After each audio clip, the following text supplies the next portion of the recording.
Hello and welcome to another episode of It Never Ends. I'm Andrew. Over there is my good buddy Alex. How you doing today? Oh shit, we're actually doing an intro today. I know. I figured I'd actually do one because I just remembered it. So I was just like, you know what? Fuck it. We'll be good podcasters for once. Or at least I'll be a good host. We try anyway. Exactly. I was messing... So every single time we start this podcast now, I have to set up and adjust my mic each time because I'm having a good experience with Overwatch 2 so far and like Marvel Rivals and games like that. I am horrified what will happen or what I'll hear if I try turning on voice comms. It's like, nah, I'll just stick to voice chat for now. Yeah. Yeah, I wouldn't mess with that. If it's anything like the old League of Legends days, you don't want to mess with that. Yeah, I'm just over here, all these people who are playing the game and actually trying, and I'm just jumping around as McCree, maybe getting one kill per match, and me being really proud of myself for it. Yep. God, that really does just remind me of like my League of Legends days where it's like, oh, I'm going to try out this new champion or whatever. Or you play like the new champion that they put out with, and I'm like, why are you playing that champion? That champion's ass. So play something good. Play Rise or some shit. I don't know. When the fuck was Rise good? Now, you see, what I'll do is I'll get my ass beat, and then I'll think, then I'll look up on YouTube how to play character X. Yeah. I don't know, man. It's fucking weird games like that. Speaking of Marvel Rivals, something I brought up yesterday. It's true. With Marvel Rivals finally getting into the more competitive scene where people are trying to find effective team comps and shit. Mm-hmm. They're slowly starting to realize why having role queue may have been a good idea, because obviously, like in like these hero shooters, the best thing you can do is 2 DPS, 2 healers, and 1 tank, right? But then you have those. But when it's a free for all like Marvel Rivals, you have like everybody playing a damage hero, everybody playing a tank, everybody playing a healer, and everything's just completely unbalanced. I watched this guy that was trying to be like a pro in Marvel Rivals, and he's like, every single time a comp does that, I'll switch from a support to a DPS or a tank, and then when they switch, I'll switch back, being like, well, if we're just going to throw the game, cool, I'll just play whoever then. Yeah. I don't know. It's neat that they did that. They're doing that in Overwatch 2 right now, where they have 6v6 again. Mm-hmm. And it's weird and it's chaotic. It is also incredibly unbalanced and really headache-inducing. Yeah. It's like, if you want to have fun or whatever, like, I think there's, like, you should be able to, like, where it's just chaos. Basically, anyone can play anything. Who gives a shit, right? It's just people wanting to have fun. That's fine. Yeah. And stuff like that. But it's like, if people want to take it more seriously, or if the game wants to not, have... Mm-hmm. I don't know, just have like some kind of competitive scene. They're gonna need to introduce role queue, and as many people will probably bitch about it. It's just it's gonna have to be a thing. Yeah. I'm gonna tell you the thing that I said when we were talking about this yesterday, or was there whatever? Because it's like, it reminds me that when League introduced role queue, because I remember the days when you load into a queue. And you already have copy and pasted the position you want to play, and you put it in the chat, and the first one who said it gets it. And to which oftentimes resulted into, no, I said it first. No, I said it first. And then it was just, and then you all of a sudden you have like 3 mids, and then you go, and only one person top, one person bottom, and there's no one jungling, and you go, well. That's how ranked games were for a long time. If you were stuck in the bronze tier or whatever, or hell, even silver at some points, it's just like, it was not good. And then they introduced a thing where it was just like, oh, you pick ahead of time or whatever, and then you get matched with the other people that are playing these other positions you want or whatever. Mm. then it worked out. It's like, as much as Marvel Rival probably some players don't want it, trust me, it's a natural occurrence. They're going to fight it every way, shape, or form, but it will happen. I guarantee it. Eventually, they're going to add roll queue to that game, and there are going to be so many people that are going to start bitching about it. It's like, yeah, there should be just like a normal, like League still has it where you play blind mode or whatever, where it's anyone can just play anything and you can go have fun, be chaotic, whatever type thing. Mm-hmm. That's fine. But if people want to take it more seriously and more competitively, then you're just going to need to have that to be a thing. Mm-hmm. It's where the type of like discordance between like, you know, developers and players, you know, start, because that's what everyone complains about with Overwatch. Mm-hmm. But then something like this happens and you start to think, maybe there's a reason why that's there. Maybe I understand why no one likes it, but there's a reason why. There's a reason. Mm-hmm. I don't know. I just wanted to bring that up because I thought it was pretty funny. Yeah, it's just like Marvel Rivals is still early enough where it's like they're trying to avoid that at all possible, but eventually people want to play it on a competitive scene. They'll want to get real into the weeds about it and stuff like that, and everyone's going to be like, why can't you just play support like we need you to or whatever? And he goes, no, I'm going to play DPS. We have like 6 DPSs now. Then there are those really annoying players that'll like just put themselves in a horrible spot and just spam, I need healing. Yep. And then there'll be no healer, and then you just go, well, then now it's just like, could you shut up? And it's like, and it's going to devolve into toxicity because it always does. It's the healer's fault for not running head first into enemy fire for me. Right. It's the fucking tank's fault for not pushing hard enough. It's this fucking person's fault for picking a character I don't like. It's like, shit like that just gets so exhausting. Yeah. It was like, it reminds me of like an old Donkey video. I remember like him playing or whatever when like Overwatch first came out. It was like people were just like, he would always play as a character if somebody started complaining that he's like, oh, you should have played this character. You should have played this character and stuff like that. And just like, it's such a funny video. That one Donkey video where he was talking about why he got kicked off, why he got off League that one time, where he called that person it's like scum fuck bastard who should be gunned down in the street like the degenerate he is. And it's like, look, I know how it looks, but it's really funny though.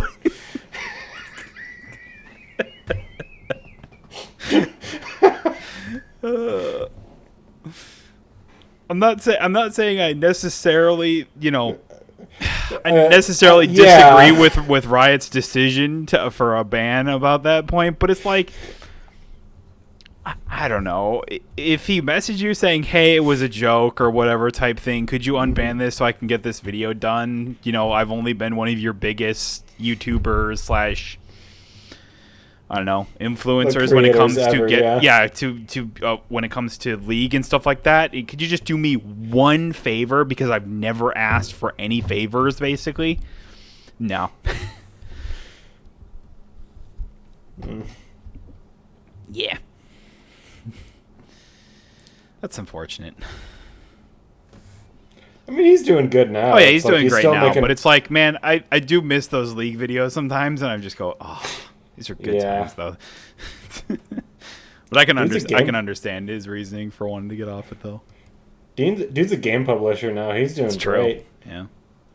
Donkey did the thing where it's like where you see a lot of people like they get off the game that they're known for a lot of times, and then they were actually able to pivot and do other things and still be successful in what they're doing. There's so many creators that I know that just struggle with that. And I think it's because of it wasn't just because like, oh, he was either good at the game or whatever, or it was like people watched him for the gameplay specifically. No, people watched him because he was funny. That's all it always helps, yeah. So I just know so many people where if they just where they just back themselves into a corner by just playing this one game over and over. And when they eventually do want to branch out, or they have like one update that doesn't agree with them, then it's like, well, fuck, we're just kind of stuck. Yeah, and then they try and do the pivot thing, and then it just doesn't work out, and they go, well, why am I putting all this time and effort into this other thing when I was doing so much better at this? And I'm going like, oh yeah, because I don't like playing this game anymore. Yeah, it's definitely a tough decision, but it's like at the same point, it's like, yeah, if you do find success, it's hard to convince yourself to get off it, though. Mm-hmm. Alex, how many? Is like you would say you're a big PC gamer, right? 100%. How many? Last year, how many games did you play on the PC that came out that year? That came out last year? Yeah. Like you bought it on that year and played it on that year, basically. Like you bought something and then you played it that same year. Like I assume like Alan Wake 2, or was that a couple years ago at this point? I don't even remember. I think Alan Wake 2 was last year. If it was, no, I think Alan Wake 2 was 2023, actually. That sounds right, honestly. Yes. Alan Wake 2 was 2023? Yes, it was October of 2023. Huh. Well, the reason I asked is because I recently saw this article where it was just like, it's reported that only 8% of PC gamers actually play games that came out, that play new games that came out on like last year. So this is all like 2024 numbers, pretty much, and it's just like only 8%, which I think is just wow. That's interestingly low. Did Marvel Rivals come out last year? And I think this is more of like from like like games that you. It's more of like I think you purchase, not like it. I think it's excluding free to play games and stuff like that. Okay. So I think it's like you bought the game and then played it, and I think it's more of like single player games is kind of what it's leaning towards. I just thought it was interesting because it's like, oh, this like application you can download or whatever, like that tracks like 8% of all their users that submit to like public, whatever statistics or whatever. Only 8% played like games that came out that year. Which I'm just like, wow, that's a lot lower than I thought it was going to be. But then they go, it's like, oh yeah, 67% of the games were like League of Legends, Fortnite, Roblox, whatever. And I'm like, that makes sense. I did play one. I'm finding that out now. The indie game Caravan Sandwich came out last year. And I played that last year. Nice. I got it a bit after its official release, but I do remember that I bought that last year.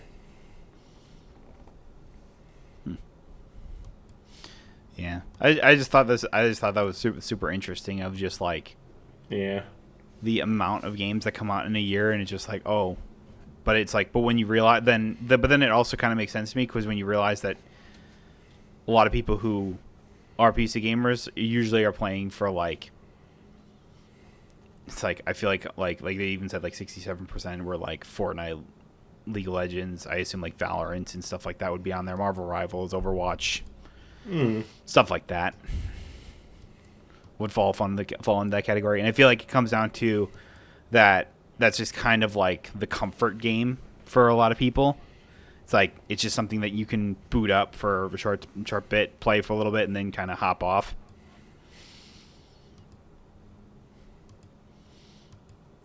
Well, I think it's important to remember too, like for a lot of, I don't know. I think, especially when you have things like Steam and the Epic Game Store, I think legacy titles are also a big thing for a lot of people. Like, I know a lot of the games that I buy on PC are usually on sale. Stuff like that. Yep, I agree with that. Games from, like, 2023 or older, like... The games that I got recently are... I think the newest one came out in, like, 2023 out of all of them. Yeah.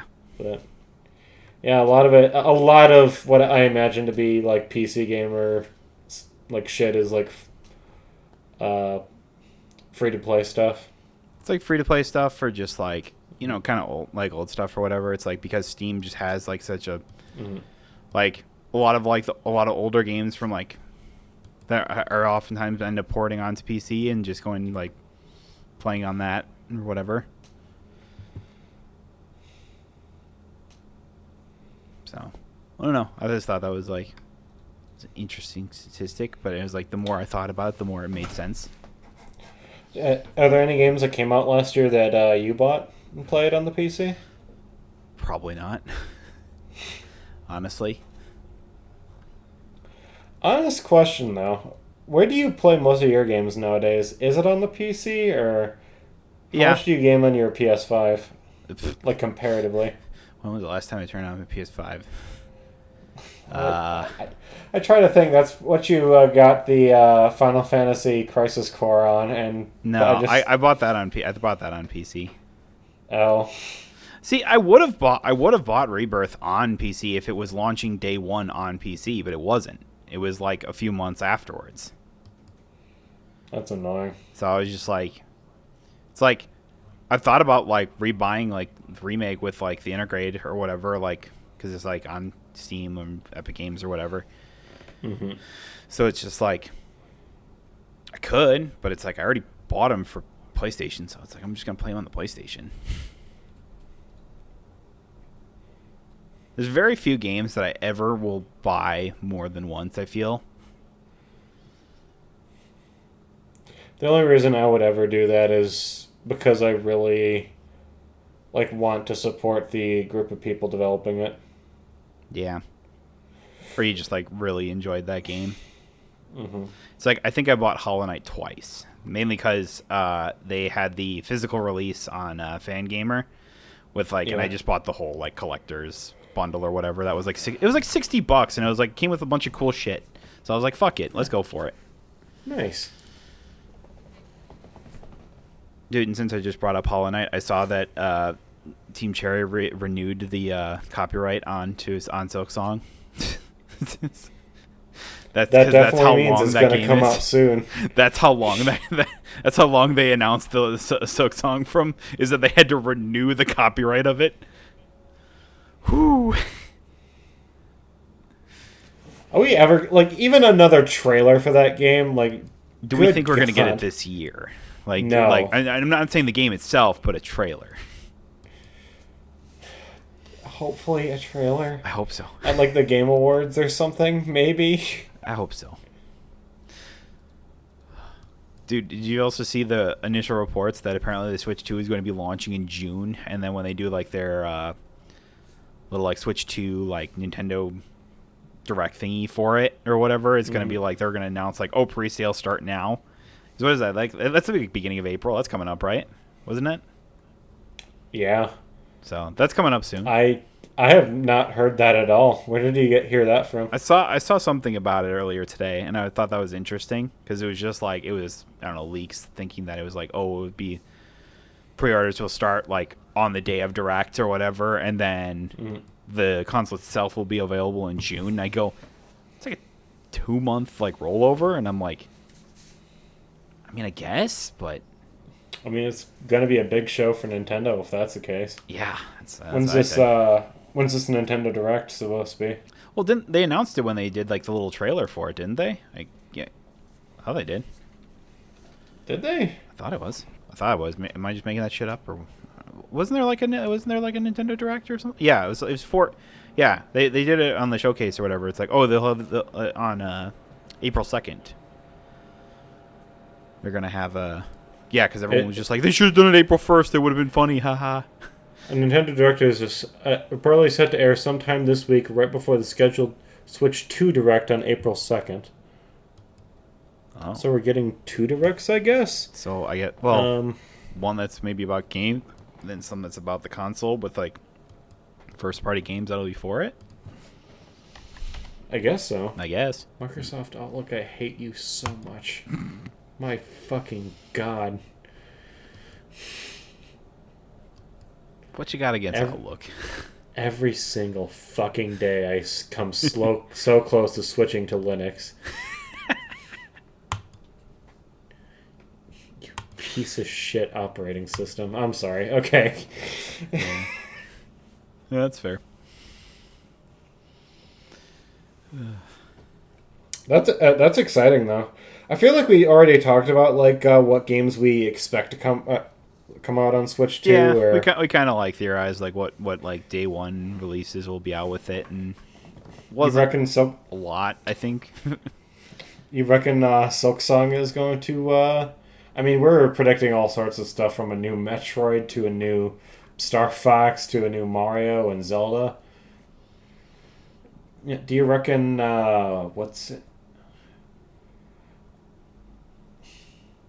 Hollow Knight 2 is going to launch on the Switch 2? Are they we're going to get a new trailer for it? That'd be pretty neat. Then? Not gonna lie, that'd be pretty neat. How long do you think it's going to be before we get another Smash Brothers for the Switch 2? I mean, what if that's just like a launch title for the Switch 2?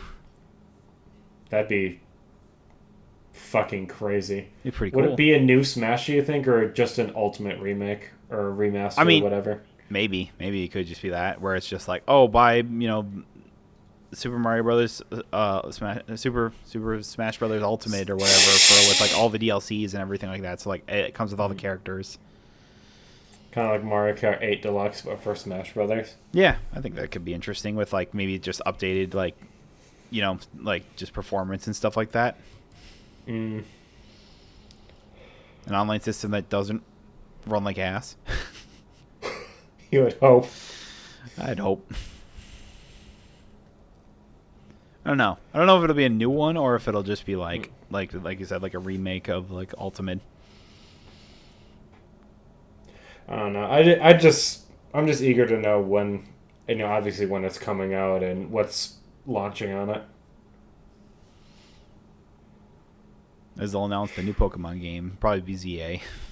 Probably launch with it if I had to guess. Didn't they? They announced that one. Isn't there like another Pokemon game that's also coming out? If there is, I haven't heard Pokemon release. The release schedule for Pokemon is just so fucked. Nintendo. Nintendo's just like, we're done with this Mario guy. Let's go to Pokemon. Pokemon's the big shit right now. That's been Nintendo. If you follow like exclusively Nintendo's like handheld line since like the first game came out on like the fucking Game Boy. It's true. That's what it's been, because there's just been Pokemon shit everywhere. Yeah. It's like Mario's iconic, Pokemon but cards, the Pokemon TV shows, Pokemon just kills Pokemon games. It feels like comes out every single year.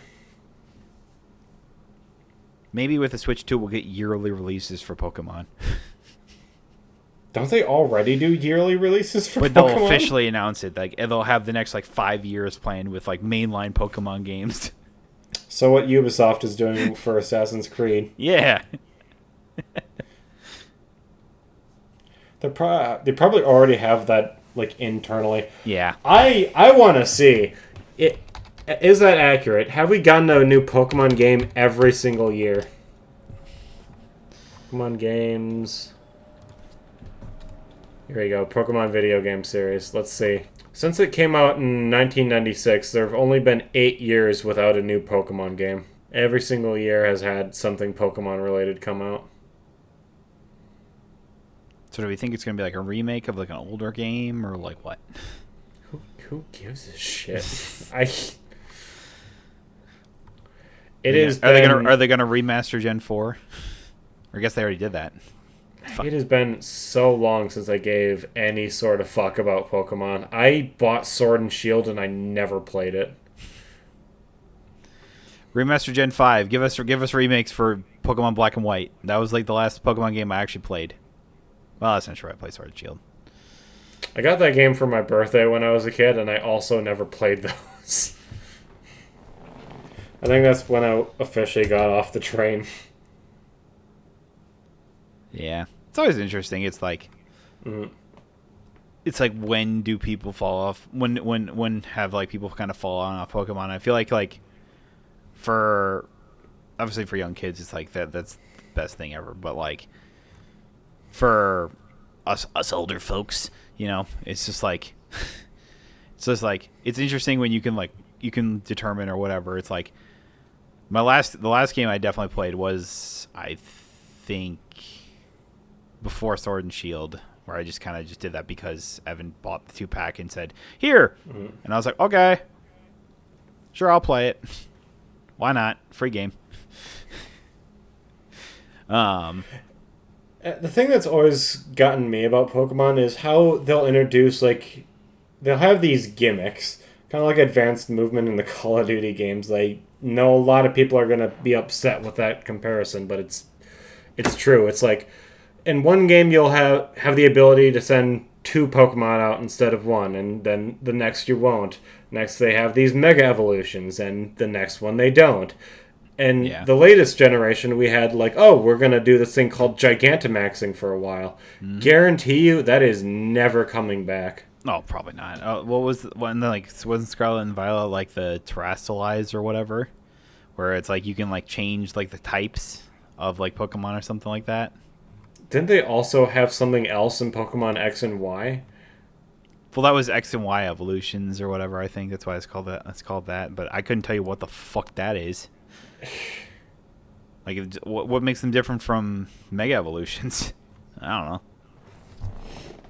It's like you have all these things from, like, different generations just to never, ever see them again. And I find that to be, like, such a waste. There's so much, cool shit that you could do in past Pokemon games that is just lost from generation to generation. Like, imagine, like, how cool, crazy, and wild it would be if, like, you could do, like, Mega Evolutions, Gigantamaxing, and those, like, X and Y evolutions, and whatever else the fuck in the next Pokemon game. It's like, if they announced a Pokemon game and they said, oh, yeah, we're going to include all of this, that'd be sick.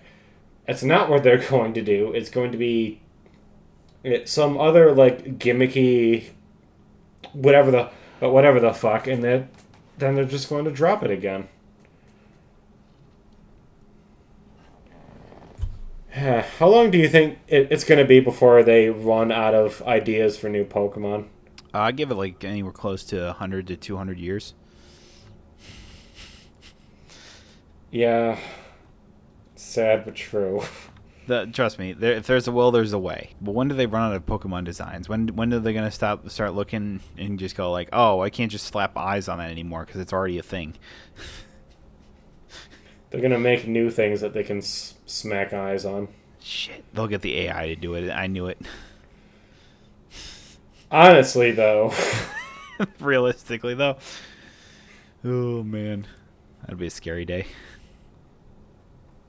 I'd love to know what the monstrosities that the AI comes up with, though. It's just like what like eldritch horror thingy like it was like, this is the new Pokemon fucking Sisyphus or whatever the fuck, I don't know. Quibelco or something like that. And it's just this massive like tentacle like fucking crazy like scary looking ass monster, and you're like, that's not a Pokemon, that's just an eldritch horror. Hentai monster looking ass. Some straight up HP Lovecraft shit. Yeah, absolutely. It's like, oh, we just created Cthulhu. Cool. I mean, they've already gone to the point where it's like, oh yeah, this is the god, creator of the literal universe, and you can catch him in a fucking ball and make him fight animals. Ball.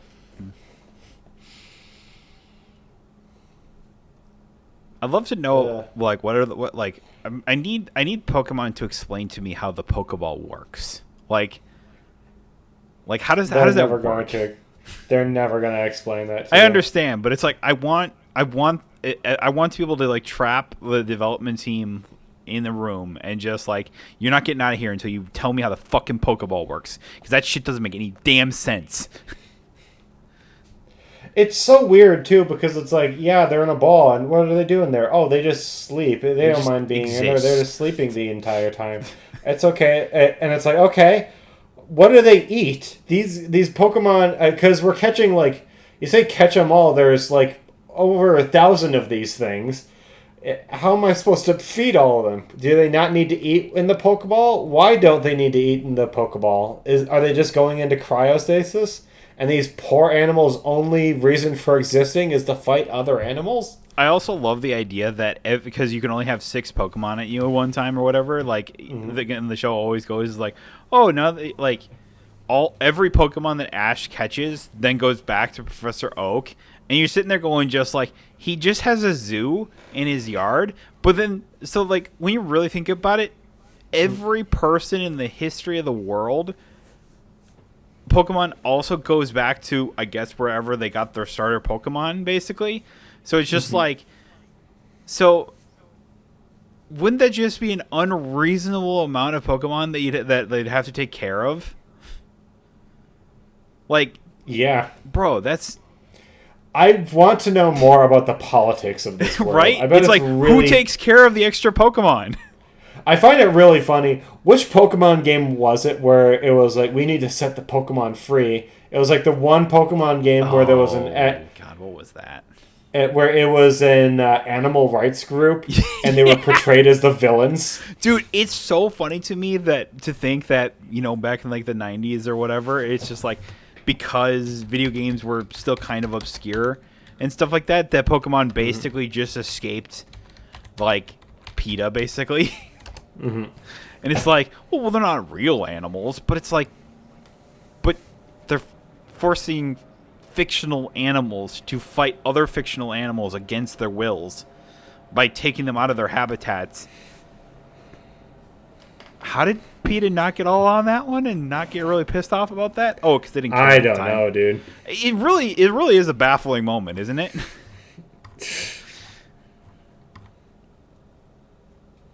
Like, could you imagine if, like, let's say Pokemon started today, like their first, like, Pokemon red, blue, and yellow or whatever were coming out today.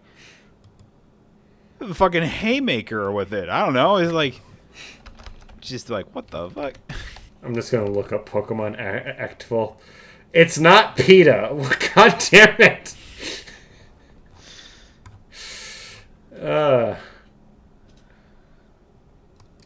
Wait a minute. Is that an actual thing in Pokemon? The People's Ethical Treatment of Pokemon group?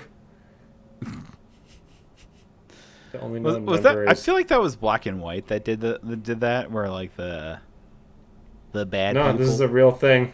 What? And as a Pokemon rights activist who traveled with Ash in Unova, he was voiced by Dr. Bonehead. What? What did you say to me? What the actual fuck is going on, dude? I don't know. Yeah, it's Team Plasma is the team, because yeah, it's like that's it. N. Yeah. Yeah, so that's X, not X and Y, Black and White. That was the last game I played, and I was just like, "Oh, you're making me think about the moral ethics about whether or not I should allow Pokemon to fight one another." Yeah, I don't care anymore. The one animal rights group in Pokemon history, and they're portrayed as the villains. Yeah. So fucking dumb. It's great. It's great. I love how in Sword and Shield, the evil group team was just this incredibly weird group of antisocial people who were just obsessed with this one teenager who isn't even very good. Oh, for Team. that was like a sword. It was Sword and Shield, wasn't it? It was Sword and Shield, yeah. Yeah, it was Team Yell, Team... where it was just like they're fucking like all about the one girl or whatever, Marie, I don't know what her name was. Marnie, I think it was. Marnie, yeah. It was just like, and it was just like, and they're just like constantly just a pain in your ass. I'm like, bro, get the fuck out of here. What the fuck are you doing? I like how even in that game, yeah, she was just like, she's like, these guys are just fucking annoying. Like, I don't even wish want she him would here. go away. I don't even want him here. Like, again, what are the politics of this world? Can she just not go to a cop and be like, hey, yeah, it's like, can hey, you go to make Officer them Jenny, leave? like, hey, have them go away because I don't want them here anymore. That makes me also wonder, why are you, a Pokemon trainer, going against what are obviously what could be considered like terrorist groups? They're going around terrorizing communities, stealing shit, breaking shit. Yep. Where does the government step in? Pokemon has governments? I don't know. Is there a government? Is there a military in this world? Do they use Pokemon? I don't know. Dude, imagine the Pokemon War where it's just like these Pokemon are like brutal. They're trained to kill, not just kill, and legitimately trained to kill, like not what like did the Professor fainting Oak bullshit. think of the What did Professor Oak think of the Cuban Missile Crisis? These are questions that need answering. Where is Cuba and and also how fucking big is the Pokemon world? Like they always find these new regions that they go to or whatever. It's like how fucking massive is this place?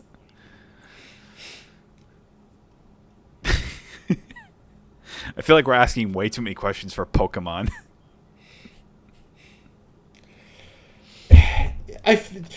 This is what would make me interested in That's Pokemon, what I'm saying. though. They got to build up the world.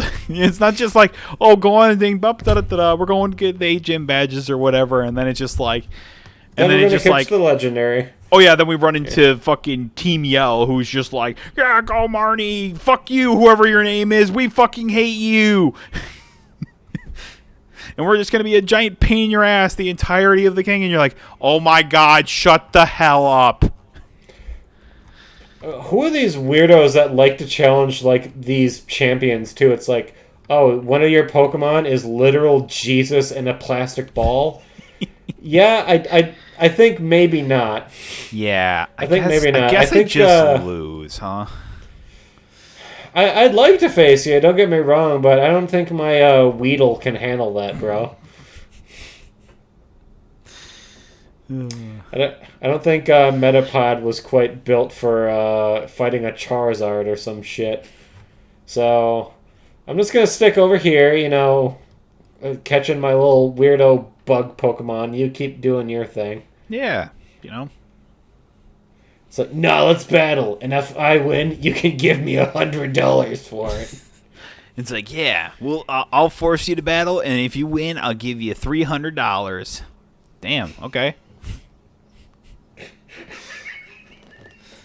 I also love how in the game it's just like, oh, if all your Pokemon died, you just blank out. You don't remember how the fuck you got to where you are, and it's just like all of a sudden you just wake up in like a Pokemon Center. It's like, but you yourself did not like pass out or anything like that. Like, what did you pass out from? Like, you're just like had a panic attack. You're like, I don't have any Pokemon, and then you just fucking fall on the ground.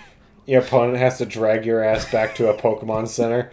A Pokemon Center, mind you, not a human center. Like, yeah. Hey, so are there not hospitals in this world? Like, do people not get sick or anything? I guess Pokemon do, but people don't. Yeah. I take it back. I think Pokemon are treated perfectly fine. They got hospitals for themselves or whatever, but not people. Their ass doesn't have to pay for health insurance. Yeah, because they don't even know what that is. Because they don't even if someone gets sick, I guess they just fucking die. Why does anybody have a car when you can ride around on a Pokemon? That's what I'm saying. That's weird. That's also weird. I remember, like, even in like Detective Pikachu, it's like, yeah, they have all these things. They have people still ride around on buses and on motorcycles and on boats and shit. It's like, okay, you have these giant animals that will obey your every command. Why not just use them? Dude, completely off topic, but just a thought that just popped in my head.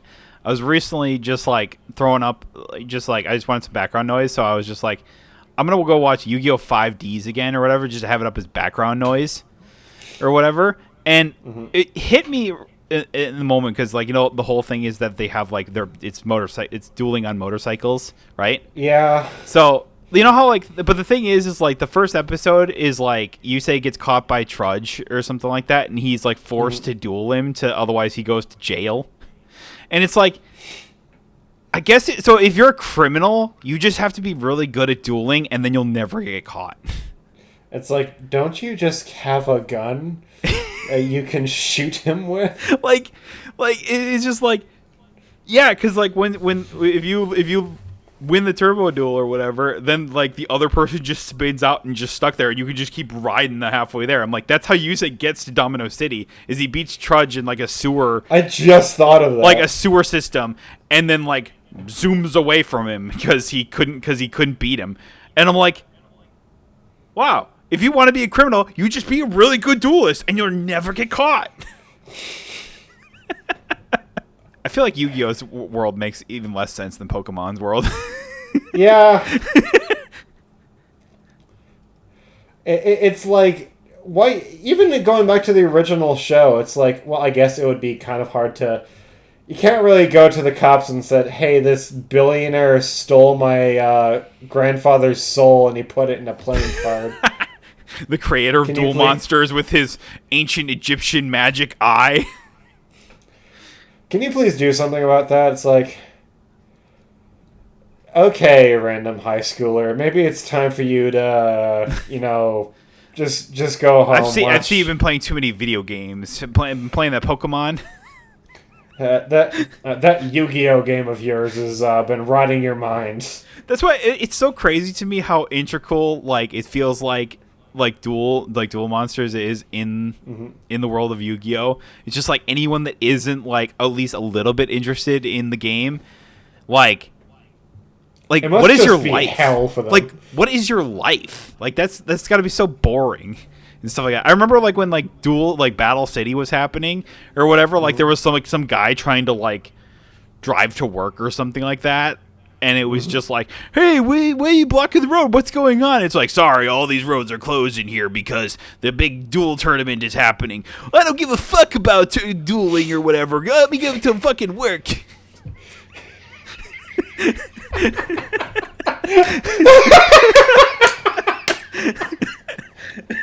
What a life. What a life to live in that world. That would also be the thing for Pokemon too. It's like, get out of the road, you goddamn kids. We're having a Pokemon battle. Take your Pokemon battle off the fucking street. Take your cow and go over there.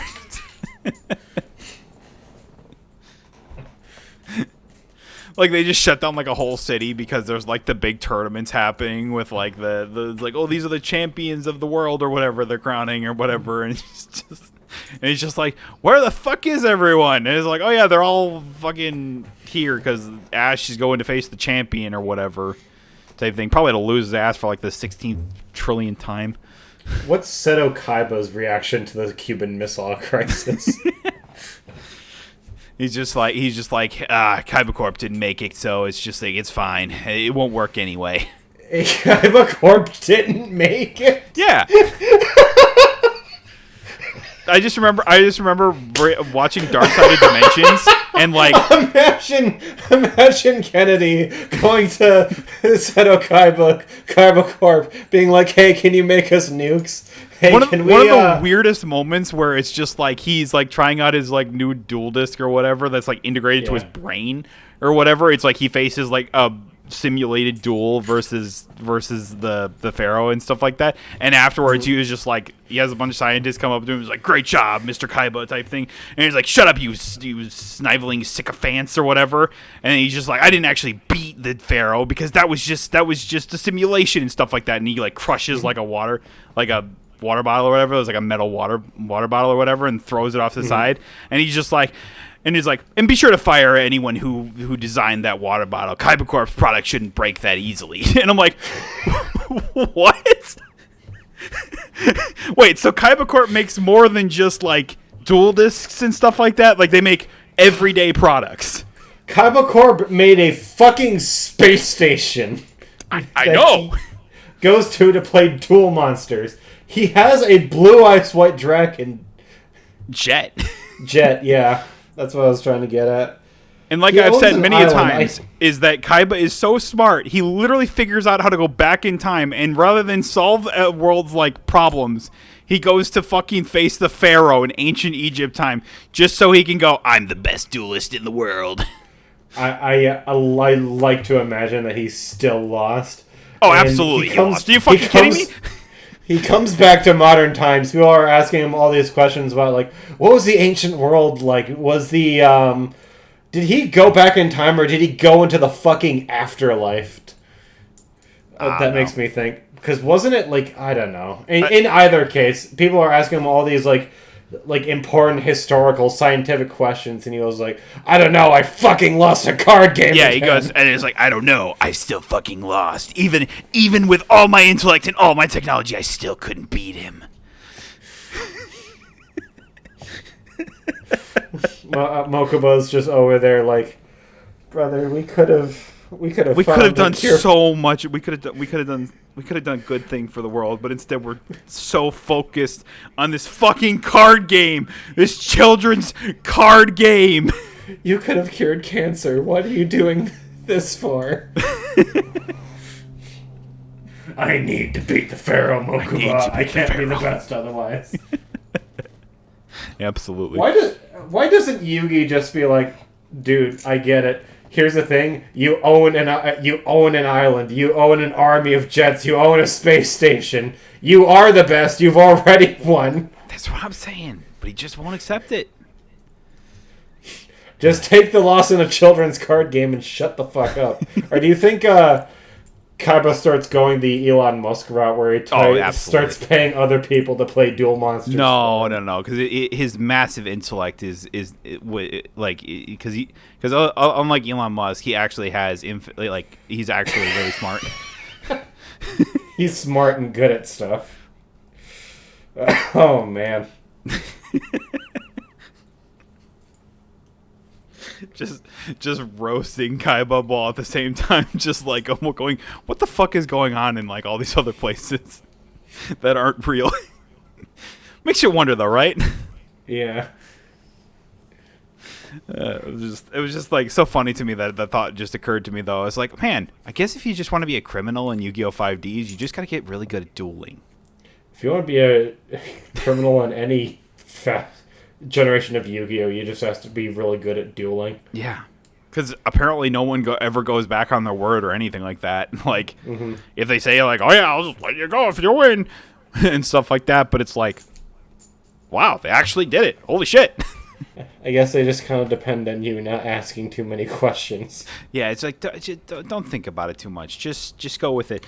But let's also not, ever ask the question of, like, why is this, children's card game, so connected to this really dark thing in Egyptian history, stuff like that. Like, this is a game that it wasn't like played by kids or whatever. And like the Pharaoh, and like he would send people to literal hell with this thing. But yeah, let's just make it into a card game for little kids to play. It's fine. It's fine. Don't worry about it. It's fine.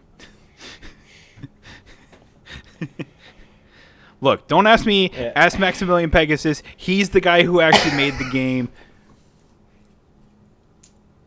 But he just wanted to cure his what was the whole storyline with Pegasus that he wanted to cure his wife or something like that because she had cancer or some shit.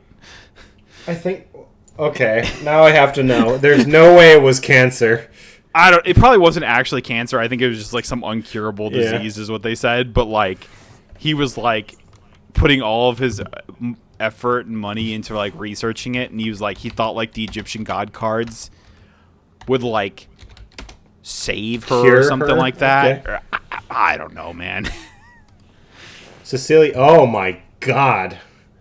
What in the... Okay, this looks like someone that would be into a guy like Pegasus. She was noted for her beautiful face and soul. Okay. What was she dying of? That's all I give a fuck about. Died of a disease shortly after the wedding at the age 17. Is it just a disease? Search a way to bring her back. In acquiring the Millennium Eye from Shedai, Pegasus' feelings towards his beloved were eventually revealed to YuGiOh and his friends after they found Pegasus' diary. Who was to... So he wanted to acquire Kaiba Corp and was to use it to create a hologram of Cecilia. The reason was to combine the power of the Millennium items with Kaiba Corp's holographic technology to bring Cecilia back to life. I don't think that's how it would work. No, I don't think that's how they work either. Oh my god. Bro was trying to make like his like VR like like AI girlfriend before that was even a thing. Yeah. Oh man. Turns out Yu-Gi-Oh knew what they were doing. Dude, Kid Kaiba looks so freakish. I know. Like, my god. Like I want to know like what did Kaiba look like when he's like 80 years old? Like like the exact same as he does now. Yeah, you're right. No, he's going to look like this until the day that. No, here's the thing: is Kaiba never dies, because if this motherfucker can figure out time travel technology, you know he's gonna find a way to stay like young forever. Like, right?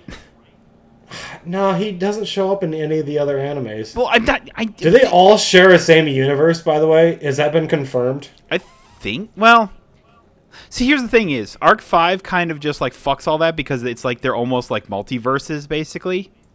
In a way, because it's just like, oh, they go to these, like, they go to the fusion dimension, the synchro dimension, the Xyz dimension, and then like the, what is it, the main dimension or whatever that has all the summoning techniques.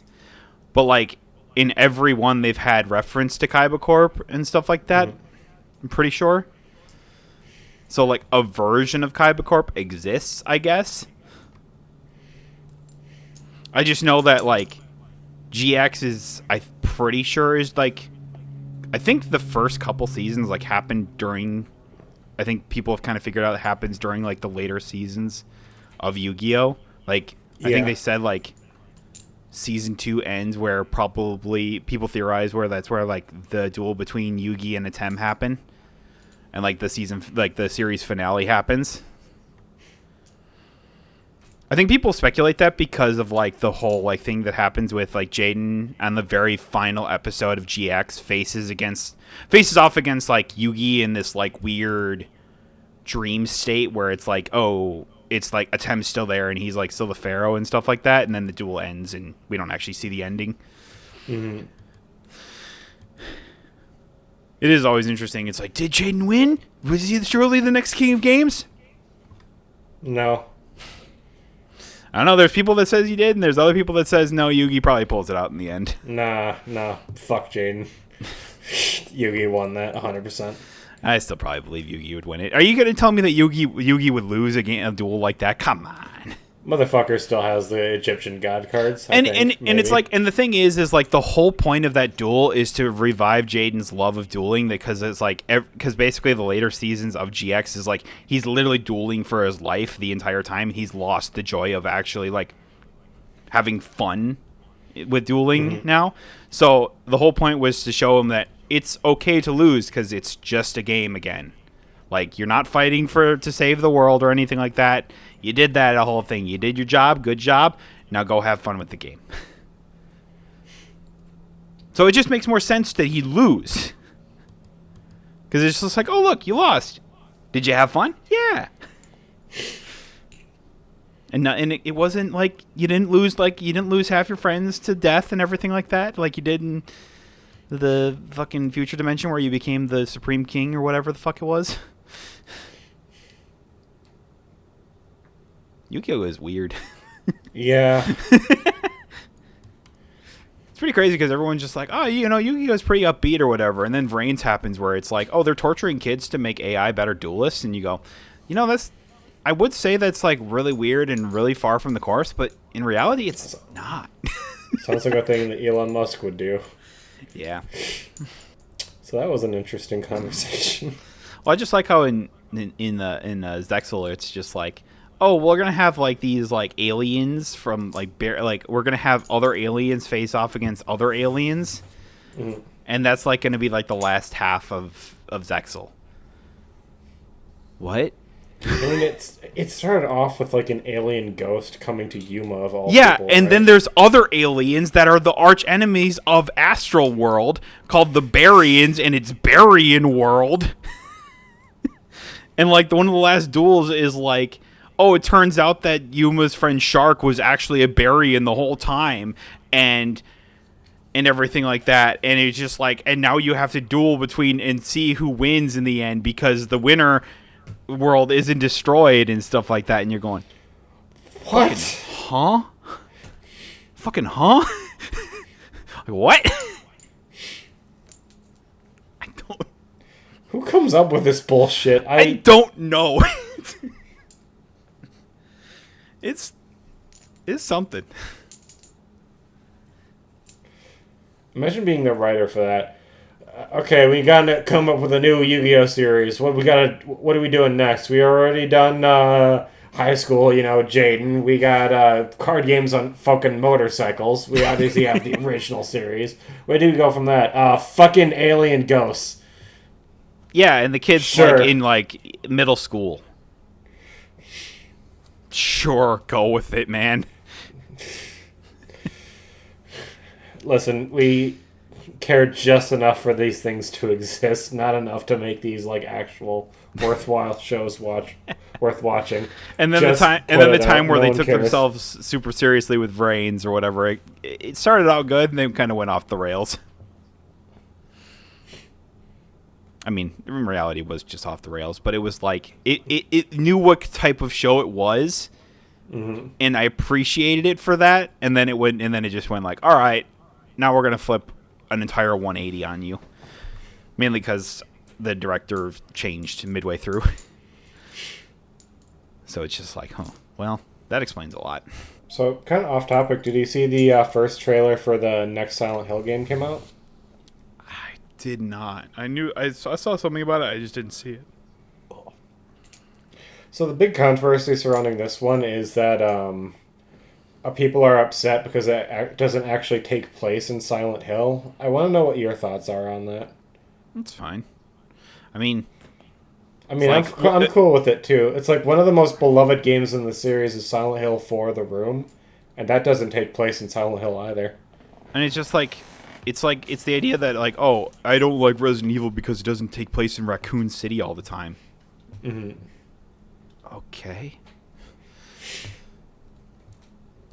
It's just like You give a fuck why? Exactly? Yeah, it's like I don't give a fuck where it's happening as long as the game is good and stuff like that. It's fine. It's like they went to a fucking village. They were in a fucking bayou or whatever for Resident Evil 7. Dude, Resident Evil 7 was the fucking best. That game was so goddamn good. Like, holy shit. The thing is like with Resident Evil 7, you know how you like it's just like you do the house or whatever. You do like the big house, and then you have like the whole like estate basically or whatever that's in like the fucking bayou. And then like as you're leaving the bayou, there's just this giant ass metal ship that just appears out of fucking nowhere, and you're like, what the fuck is that? It's the ship that caused everything. I understand that, but where the fuck did that come from? It just appeared out of nowhere. The ocean, presumably. Okay. I don't know, man. That was my one gripe where it was just like, oh, it looks like the game's finally over. Doop, doop, doop, doop. And there's like a whole other section for it. And you're like, what the fuck? Dude, the finale to that game was badass, though. It was good, though. It was good. I'm not complaining for just like the story, but I'm just going like, oh my god, there's still more.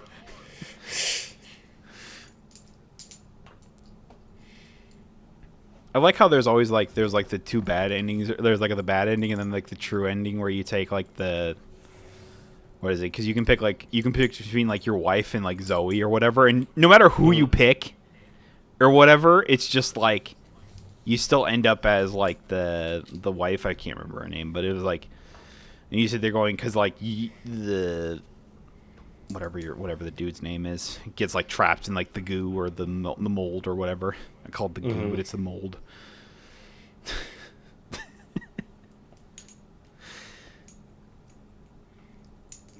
Wait, where were you going with that? I don't know. It's just like one like if what is it? If like you pick like Zoe or whatever, like the daughter or whatever, then it's just like you get the bad ending where she ends up killing you or something like that. And then if you're like, then if you pick the wife, then she ends up saving you. And I'm like, it's kind of weird that you have like multiple endings or what? I don't know. It's weird. I don't know. I just think it's silly. Yeah. Okay. Also, when you're presented with that choice, I'm like, why would the fuck would you ever pick Zoe?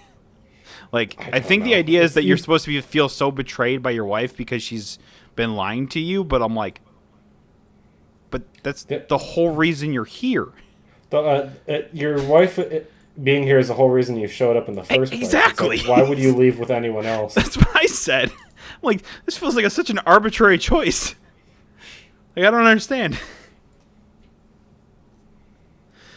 But yeah, I guess back to Silent Hill. It's like, yeah, I don't give a shit that it doesn't happen at Silent Hill. Seems like such a silly thing to complain about. It's so. I get like, but it's called Silent Hill, and it's like, okay. Yeah, and Resident Evil is called Resident Evil or Biohazard, whatever. It's like, who gives a shit? As long as it's in the same vein as the rest of the games in the series, it's like, why? Why do you care? It's like I always thought like Silent Hill was more of just like the fog that kind of consumes, and then the fog that causes things to just go haywire. I mean, the fog is connected to the town itself. That's yeah.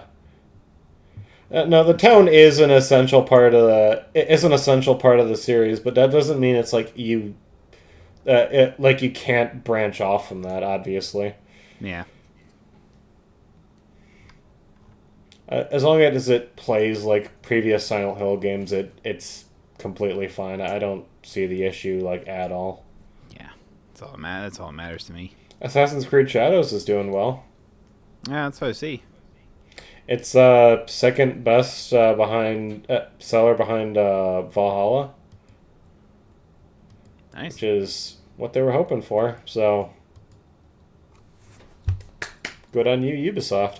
I heard it's actually the best game to come out of the series since Assassin's Creed 4, so I'm pretty excited to give it a try. Nice. I did hear the one unfortunate thing that I think I kind of saw coming was that the story isn't very good. Yeah. It's like, oh, Yasuke, he did this thing where he basically destroyed Naoe's life, and she basically just forgives him within a few minutes of meeting him for the first time, basically. Yes. That's where the story needs to go. So, of course, we're going to make that exception. Yeah, just don't maybe do it in the first, 10 minutes of the game. Yeah, you would hope not. Also, it's like a lot of people are like playing like 90% of the game as like Naoe, and then just playing like the maybe remaining 10% as Yasuke, and it's like, well, yeah, it's like in Assassin's Creed Odyssey and Valhalla, they did this thing where there was a huge focus on combat, and you just could not fucking stealth anything. So now in this game, where you can do stealth stuff, obviously people are going to want to play as the assassin in Assassin's Creed. Like, why wouldn't you want to do that? It's kind of the whole point of the game. It's kind of like half the namesake of it. Mm-hmm. There's the assassin, and then there's the creed, Assassin. I mean, I can kind of get why people would want to play as samurai and when you're playing in feudal Japan, but still, in an Assassin's Creed game, you're going to want to assassinate people. To me, I feel like the whole gameplay with Yasuke or whatever is just like... Mm-hmm. It just feels like they basically wanted to do For Honor in a way that was just like with like an actual... with like a story that's focused around just the samurai, which... Mm-hmm. Cool. But at the same time, it's like, it's kind of not Assassin's Creed, I mean, that's been the problem with the franchise for the longest time now. Like, that's honestly why I got off Odyssey relatively early. It's like, I can't stealth my way through these, like, compounds anymore. It's like, I can't even assassinate people and kill them if, I'm not a high enough level. I have to... Yeah. Do this this janky ass combat. I don't want to do that. Yeah, it's kind of just like the general complaint that people I feel like have had with Assassin's Creed over the past few. It's like while they are decent games and stuff like that, and some of them are very good, it just kind of feels like Assassin's Creed's lost its identity. Oh, definitely. I think, especially with Mirage and some of the elements of this one, they're kind of trying to get back to that. We'll see where the series goes from here, but I don't know. It at least looks like they're trying to go in the right direction, which Like, I helps. feel like Ubisoft wants to make, like, a Souls-like game with Assassin's Creed, but just, like... But then it's just like, but how do we do that stealthy? And I'm like, you kind of can't. Those two like ideas are completely incompatible. Exactly.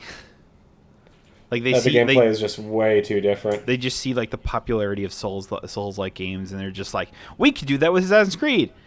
Mm. But it's assassins, so we still have to find a way to make them stealthy. Fuck. How do we do that? It's like, just start a new game series at that point. I don't know.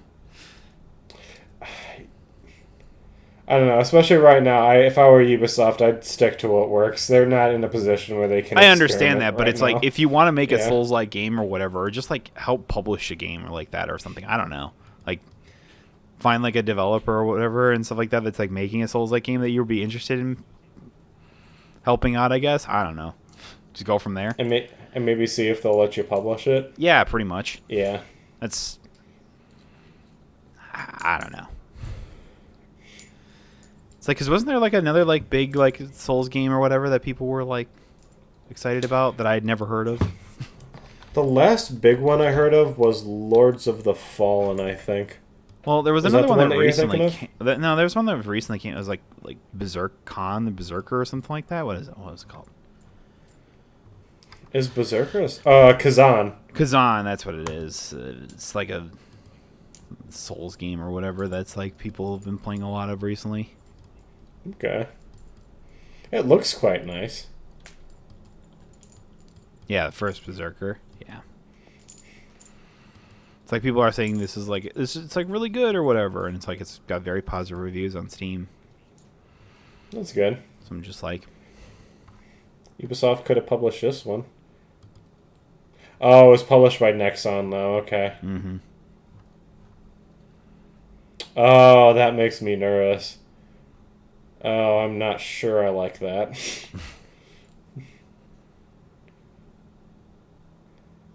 Yeah, this is the first Descendant, people. I'm not sure how I feel about this now.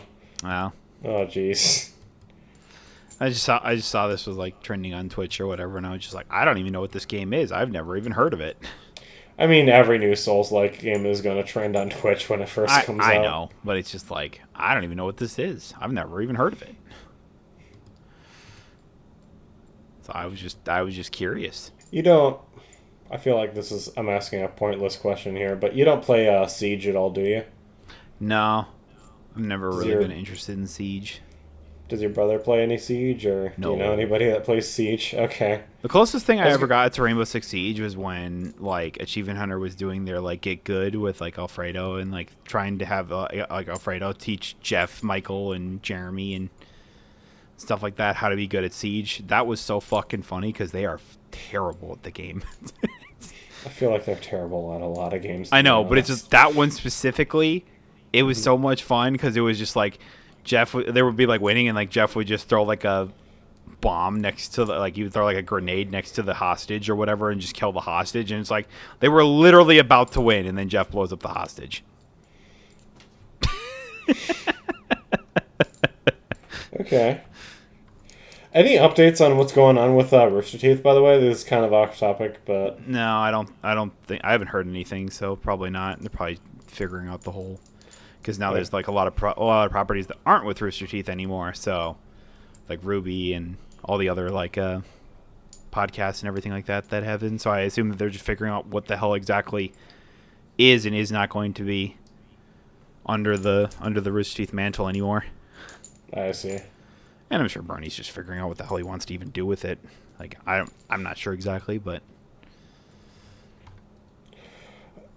I was just going to ask because recently they had their Siege X showcase.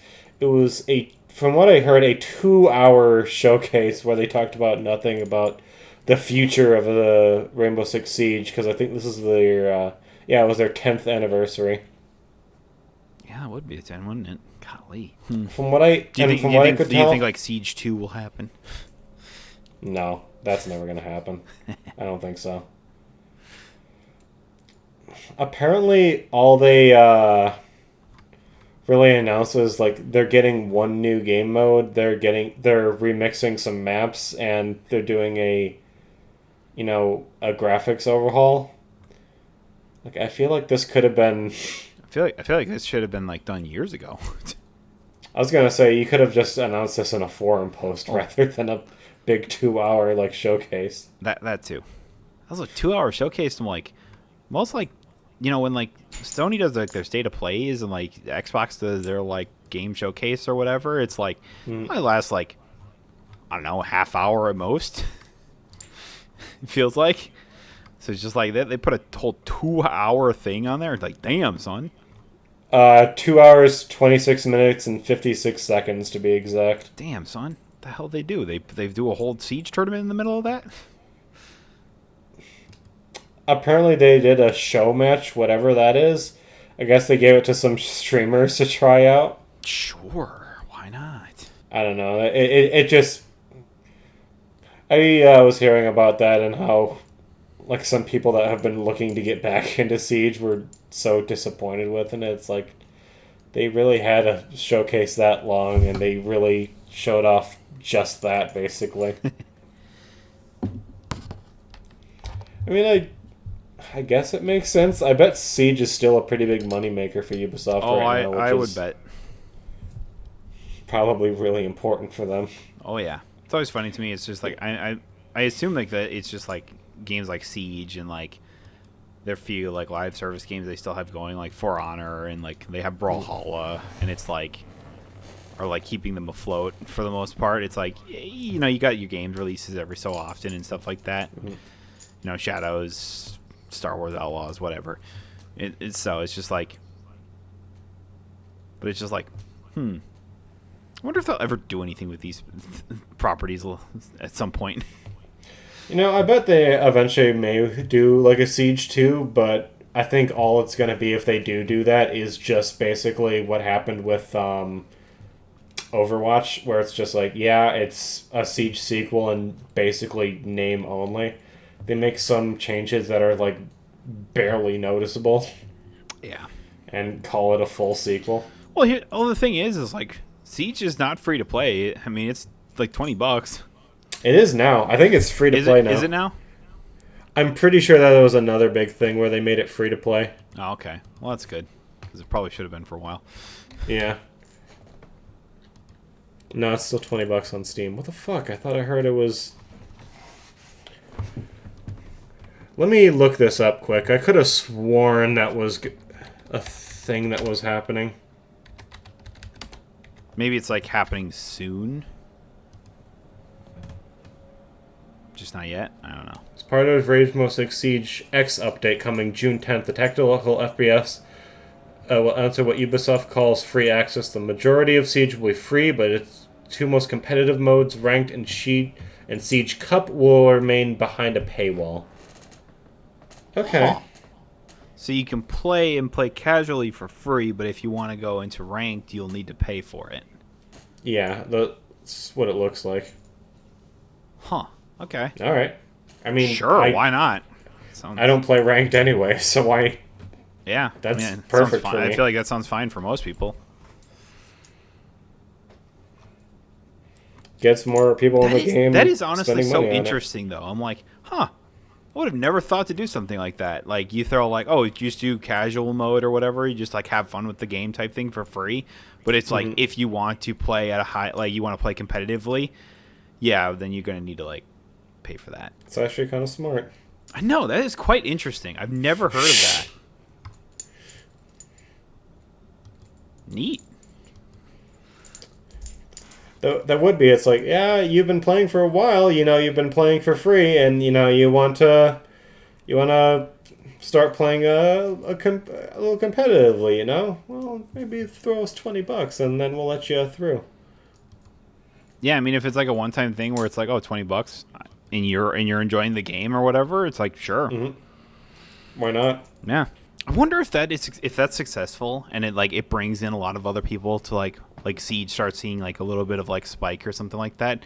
I think it definitely will. Yeah. Will that cause like other games like could Marvel? Well, I guess Marvel Rivals is already free, but like any game that's like similar type thing or whatever in the future, could they do something like that? I think future games. Yeah. I don't think any of the games currently will do that, but like. Because if like Overwatch or Marvel Rivals said, "Hey, we're gonna put our ranked behind a paywall now," that would get so much. Yeah, it'd have to be like a new game or something like that. But like, I almost could see that with like future Call of Duty like things as well, like just games. That would be smart. I honestly think the direction of that could be super interesting. I guess Call of Duty, it's not as important since, you can get it on Game Pass. But yeah, if you're literally on anything else just yet, make the multiplayer free to play, encourage people to spend microtrains, and if you want to play the campaign, you can. Campaign and zombies, you just got to go and buy the full game. Why not, dude? They could even do a thing where they make like the campaign and zombies like separate purchases. Isn't that what people have wanted for a while? I think so. I feel like that's like a thing that people have wanted for a while. It's just like you should be able to like either play like because that's like what Halo Infinite did, where it's just like they made like the campaign and then the multiplayer like different things, right? Yeah. Do you think COD would start making more or less money if they did that? Do you think? That is an interesting question. Because I think it depends on how they monetize it. It depends what the microtransactions are, right? Mm-hmm. I mean, I'd imagine they monetize the fuck out of it, but absolutely. They do that already. Yeah. And the thing is, it's like, we may get a few more players, but it's like there are a lot of people that just buy COD for the multiplayer, and if those players don't spend anything, well, the thing is like $70 around. Well, the thing is the way it is with Microsoft right now, with it being under the Game Pass. Do they care anymore? I guess then the idea that the Game Pass subscribers might go down as a result of it. Maybe. No, for Xbox, it wouldn't be a big deal at all. I'm talking about because I'm willing to. If you're on Xbox and you're still buying Call of Duty games, it's like, what the fuck are you doing? So like Xbox and PC, you're thinking for like PlayStation stuff. I'm talking mainly PlayStation. Yeah. If they make the multiplayer free on PlayStation, how many sales are they going to lose as a result of that? Which, it's funny to think about Xbox losing money because they can't sell enough copies of a game on PlayStation. It'd be interesting though, but if people are playing, it really comes down to the metadata that we have no idea about. But people who play like free to play games, how likely are they to spend for microtransactions, right? Mm-hmm. It's like for Call of Duty, I feel like on average it's probably pretty high, but I don't know. It's kind of weird to think about too, because you got to think about like, obviously like people want to make their soldiers their own, get all these cool custom skins or whatever. Mm-hmm. I wonder if there is a difference in between like that and other types of games. Like, I wonder how many skins people buy in the game like Call of Duty when compared to a game like Marvel Rivals, Yeah. Are people, because I feel like when you buy a skin in a game like Marvel Rivals, it tends to stand out a bit more. And in games like Fortnite and stuff like that, whereas compared to Call of Duty, people aren't going to really notice that as much. Well, and I think it kind of comes down to like the two different games are different in a way, because it's just like Marvel Rivals and like Fortnite or whatever. It's like all about like having fun, kind of being a little whimsical or whatever, but also like being like the style itself is more prevalent than it is in like Call of Duty. Yeah, and it's like, and the thing is like with Marvel Rivals, it's like, well, that's first person, isn't it? I'm stupid. Marvel Rivals? Yeah, isn't that first person or no? Or is it no, it's completely. Marvel Rivals is third person. Okay, so at least you see your character, whereas like Call of Duty, you'll never see your character. So it's like, why would I care to buy skins for a character I'm never seeing? Like, I'm seeing their dead body lying on the ground. Cool. You know? Yeah. It's like that's why it's like I think that like Call of Duty like does like, oh, here's like gun skins or whatever, so you can like look at your I think cool that's gun. the big one, yeah. Yeah, it's like at least you see your gun and stuff like that. Whereas like, oh cool, I got a new helmet. Great, I'm never seeing that ever. My character can do a weird new emote or whatever. Yeah. Like, cool shit. Could you imagine? They have like emotes where like you can start dancing or whatever, and it like zooms out to a third person, and your soldier guy is like starting to floss or whatever.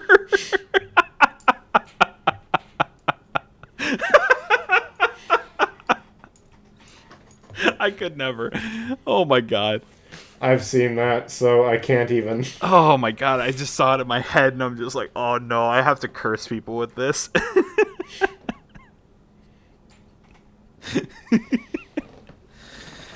Oh man, that'd be the next version of teabagging right there. Yeah. It's like, damn son, I got flossed on. Oh no. Oh.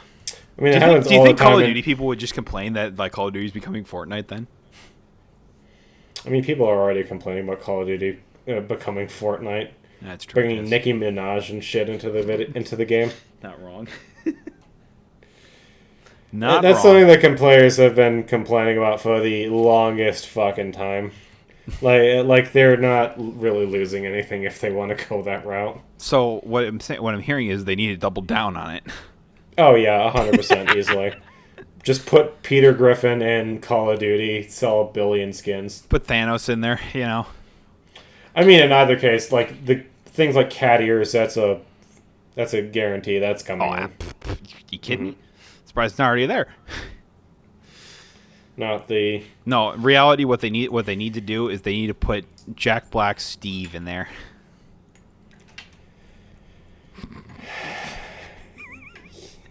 No, keep Jack Black Steve out of everything. And then you can just have him go chicken jockey. Okay, I'm gonna put Jack Black Steve on the list. He's going on. You have officially made the list, Jack Black. Good job. He's been in so much shit. He's been in that and the Borderlands movie, and that's enough. Oh man. The thing is, none of them were good movies. No, that's why we complain about them. The only one that was good was the Mario Brothers, and even then I would go like, it was all right. All he needs to do is make another one of them, and people are gonna forgive him immediately. God, I know, right? Completely forgetting that Minecraft happened. Forgetting that Minecraft or Borderlands or what else? I don't know. Sure, the thing we can think of. I just know when Minecraft comes out, there are going to be so many people being like, "Guys, I promise you, it's really not that bad. It's actually pretty good. You ready? The story was really funny, and you guys just don't get it."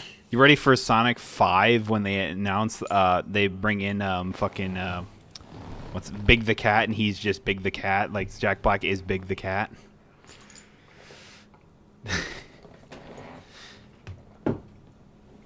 I got a controversial opinion. Oh boy. You know, Smiling Friends, right? Yeah. The guy that plays the yellow character in that show, his name is Zach Hadel. Yeah. I want him to be Big the Cat. I think he has the perfect voice for it. Yeah.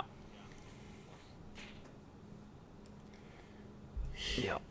All right.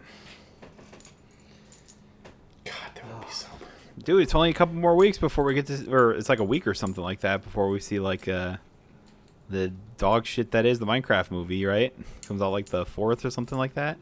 Does it actually? I believe so. I think it's April 4th. Oh man, I don't want to deal with that.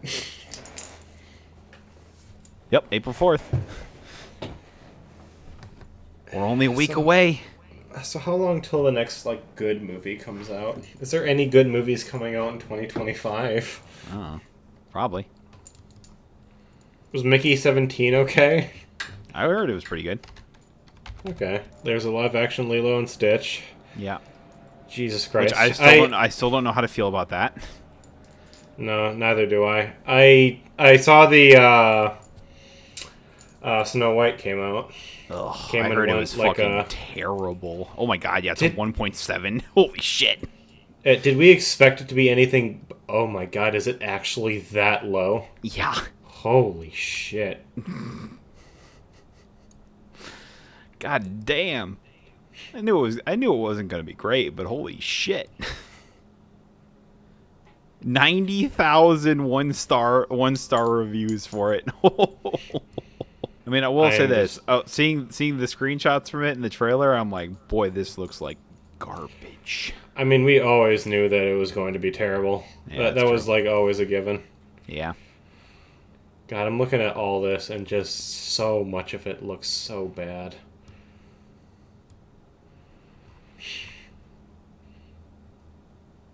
Can we just get the next Sonic the Hedgehog movie now? Dude, that's what I'm Why do we have to saying, wait man. for that? I'm sorry, they're the Happy Gilmore 2? Fucking what? Oh, wait a minute. I forgot. Okay, this is on the list, but we're gonna bring it up and drop it. Okay, I promise. Avatar 3 does come out this year.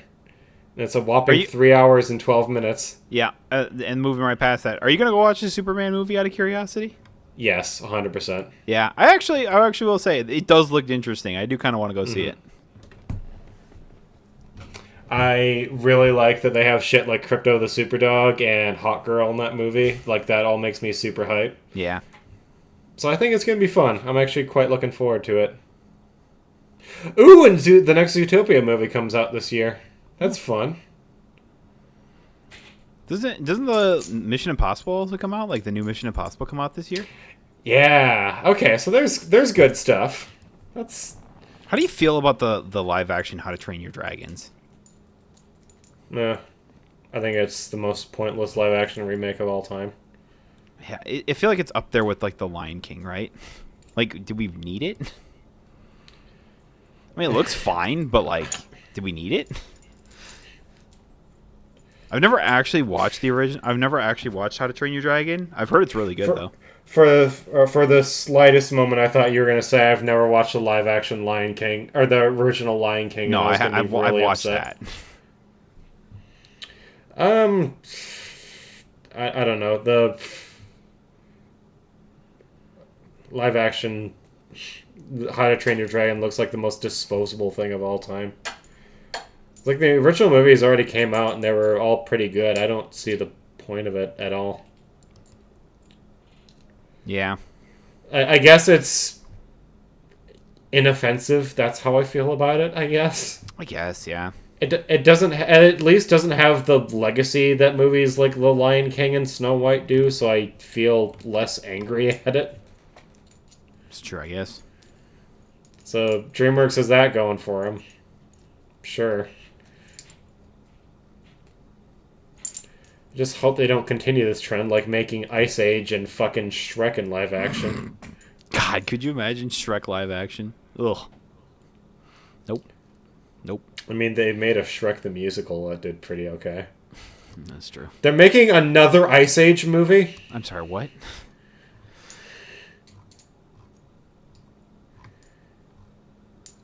How are they still... Nothing surprised me at this point.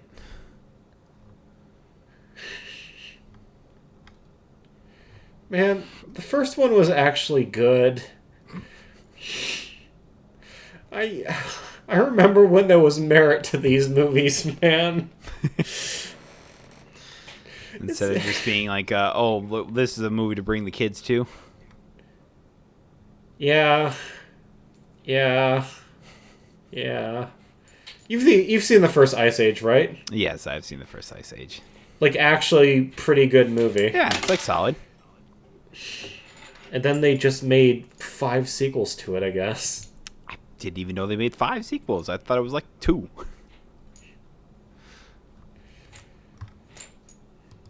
It's pretty wild there's 5.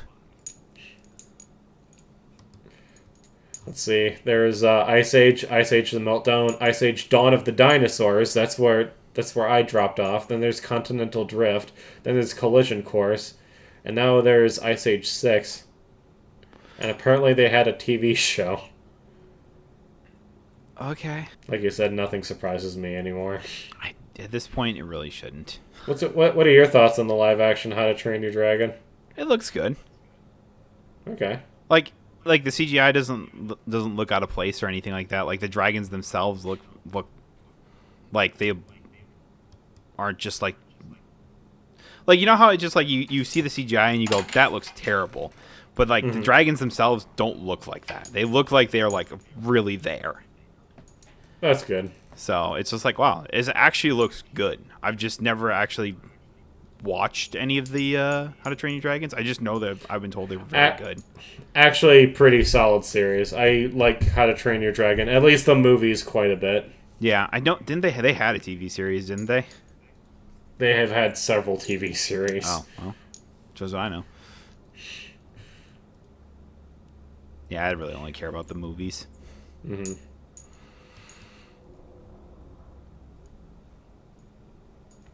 I saw the trailer for like the live action Lilo and Stitch. I'm like, man, why do they gotta make Jumbo and Pleakley like not just like walk around as aliens, like just like dressed up or whatever? That bothered me too. That was like, the one problem I had with the trailer, right? Yeah. Like it's like, well, they don't look. No one would fall for that. It doesn't make sense in live action. But it's fun. But that's the point. Is that it's. I don't know. Like, that was the whole joke. That was the running joke that nobody ever goes, oh, you look like, what the hell are you? You're not a human and stuff like that. No, that's the whole fucking joke. Only they have the hologram technology. Cool. I don't give a shit. Isn't Nani also, like, not Hawaiian in this movie? I don't know. Is she not? Bothering a lot of people? I have no idea. I know the other thing is that really bothers people is that Pleakley doesn't dress as a woman. And blaming Disney for being transphobic. I mean, I'm not even sure if that's transphobic. That's just really disappointing. Yeah, that's just kind of disappointing. But people are labeling it as transphobic. I can see that. I can see Disney doing that to avoid controversy with oh, what if yeah, maybe we shouldn't have Pleakley dressed as a woman and stuff like that. And I go, I mean, I don't know. You guys, you don't understand. That one kiss in Buzz Lightyear ruined the entire movie. That's the only problem that movie had. And if it wasn't there, it would have done so well. That's why we need to do this for Lilo and Stitch. Yeah. Golly, man. I don't know. In terms of, like, films that I feel like can make a live action remake work, Lilo and Stitch is probably one of the ones at the top, so I hope this goes well. It looks good, at least. I don't know. I think Disney is running out of movies to remake into live action, though. That's true. Like, what's left, really, for them to destroy? Have they done they haven't done a live action, Bambi. No, not that. Well, I guess that too, but... Well, didn't they? No, they did that years ago, didn't they? A live-action Bambi? I thought they did. Am I just stupid to think that? I feel like I remember hearing this years and years ago. God, I don't remember. Disney is developing. They haven't done a live-action Frozen yet. It's coming, man. They're doing a live-action Moana. That's what I said. I'm like, just you wait. Live-action Frozen's around the corner. I'll be honest with you, I'm surprised it took this long. Nah, it's one of the newer ones, so I think it didn't warrant a remake as much. I mean, yeah. Can we get remakes of the... Can we get... I mean, sure. Can we get remakes of the Disney movies that didn't get, as much attention? Like, we got one for Dumbo. Like, not many people watch Dumbo, so can we get movies like fucking... a live-action Atlantis: The Lost Empire? A live-action Treasure Planet? I feel like a live-action Treasure Planet would slap. Live-action Treasure Planet would look so fucking cool, I feel like. I feel like you could do so much with that. So much money could be made. Oh, All fucking wasted. yeah.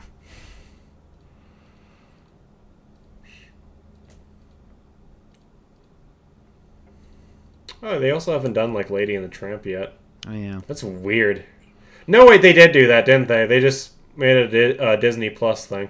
Oh, yeah, yeah, yeah. I would say 101 Dalmatians, but then they made that weirdo Cruella de Vil movie that nobody wanted. Yeah, I don't... Yeah, that was a weird one.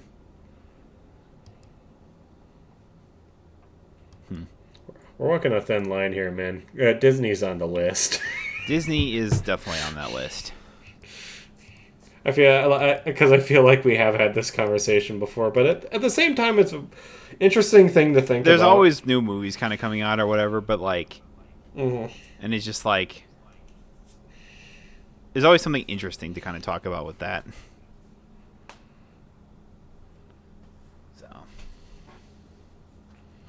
In terms of like the live action Tangled movie that's going to come out, I'm not sure who they're going to cast as Flynn Rider. It will never be as good as... So when we were working at the theater, right? Mm-hmm.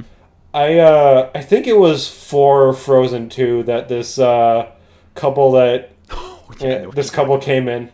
Yeah, did you meet them too? I think I did once. Yeah. They came in to watch the movie together, and I was like, man, you look a lot like short hair Rapunzel and Eugene. And they were like, oh, people tell us that all the time. And the dude was like, and because of that, I perfected the smolder. And I was like, oh man, please let me see it. Like dead ass, it looked exactly like it did in the movie. It was so good. So if Disney can just hunt down that random guy from Wisconsin. Hunt down that guy that we definitely don't know the name of, but... Hunt down that random Wisconsinite. Make him Flynn Rider. Everything else is okay. Nah, instead we'll just do Chris Pratt. If they make Chris Pratt Flynn Rider, I'll end it. Do you think Brad Pitt would be down to play Flynn Rider? Maybe. I forgot what Brad Pitt looks like again. I feel like he could pull it off. Oh yeah, Brad Pitt could definitely pull it off. Yeah.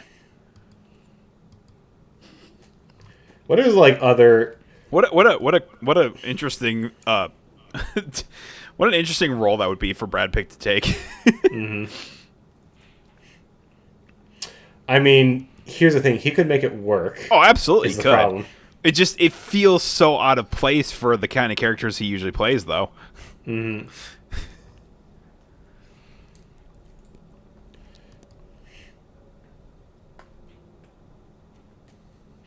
I don't know. He's been on...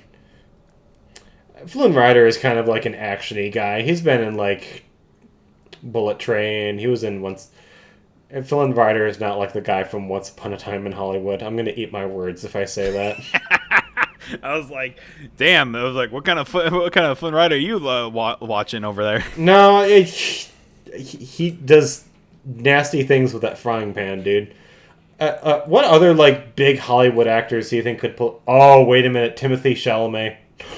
Wait a minute, no. We didn't think of the big one. They should get Joe Carey. I don't know who. Do I know what Joe Carey looks like? Yeah, he's Steve from Stranger Things. Never watched Stranger Things. I'll send you a picture. Fuck me.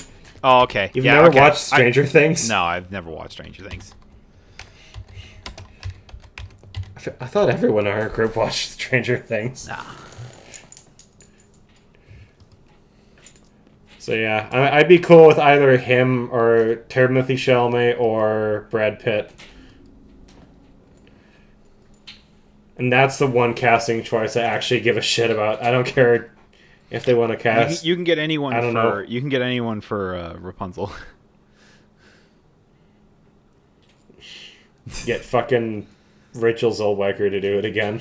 Oh, hey, sure. you were already Snow White. You up for another one? Why not? Let's dude? do it. Now, who'd they get to play that one chick in Borderlands? Oh, Lilith or whatever? Was it Kate Blanchett? Yeah, let's get Kate Blanchett to be Rapunzel. Oh boy.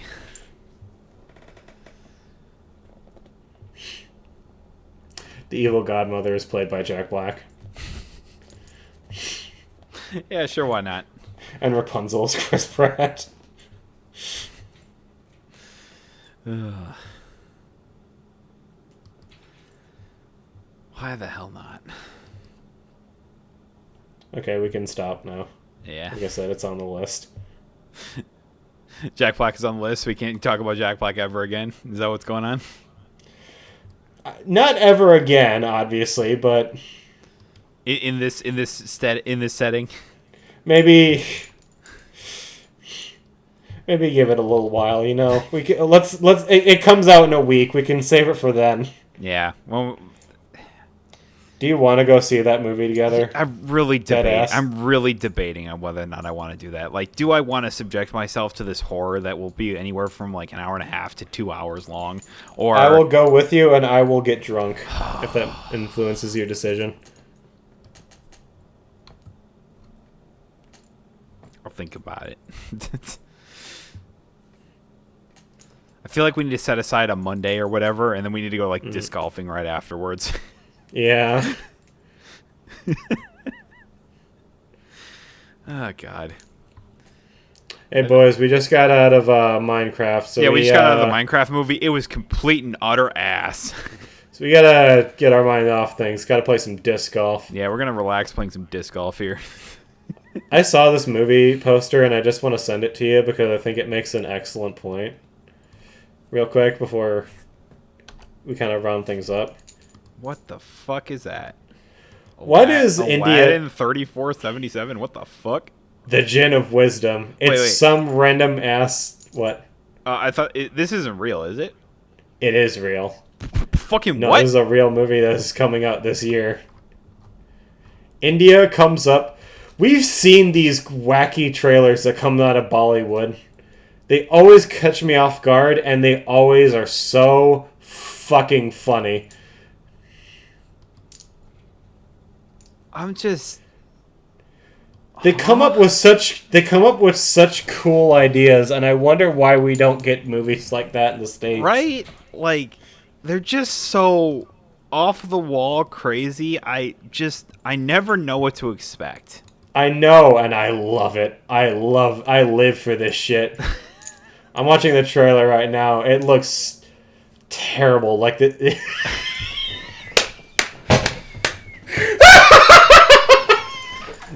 Send me a link to this trailer here. They put the Taj Mahal on a starship like it's fucking Warhammer. Oh dear Lord. The legend of the past is gonna save the future. Oh Jesus. So we have this movie to look forward to. Oh, it looks so good. It looks so good.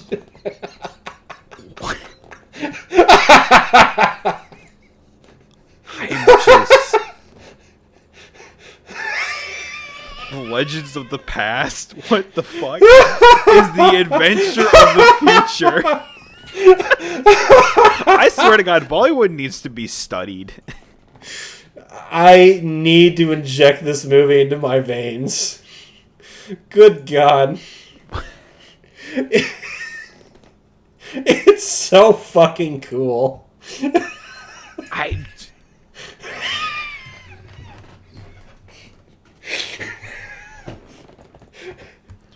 The effects are all so shit. They are so bad. But the costumes are so good. The terrible choreography. I need to know how much money they spent on this movie. Oh, let's figure it out. What's the budget of this movie?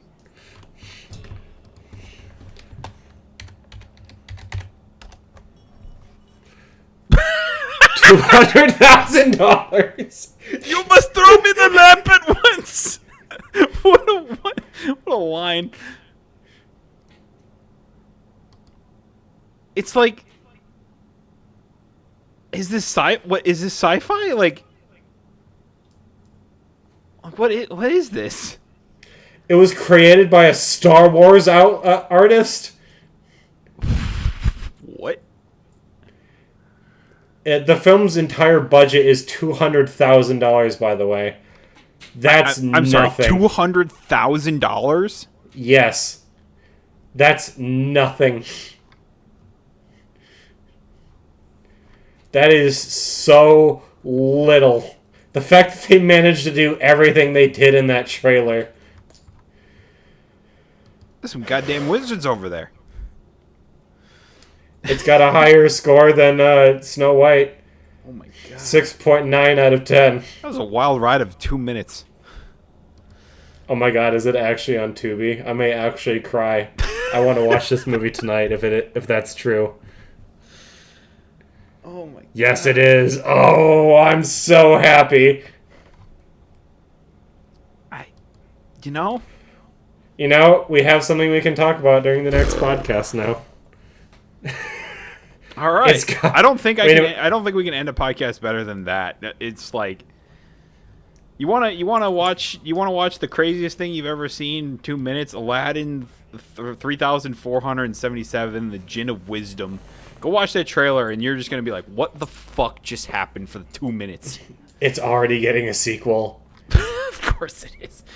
Man, it It's cost called $200,000. What are the odds that it made back more than that money? A lot. Oh, it absolutely did, yeah.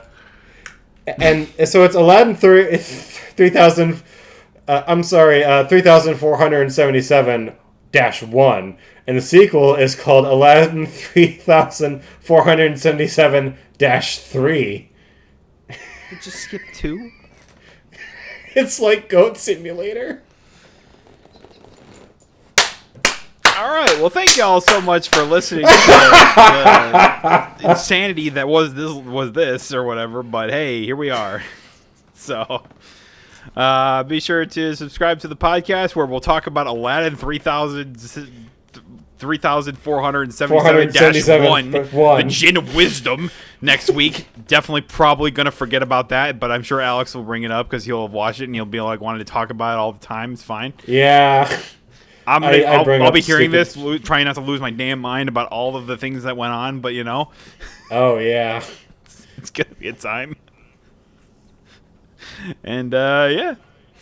So, links are all in the description below and everything like that, so. And, yeah, just see y'all next week. Bye-bye. Bye.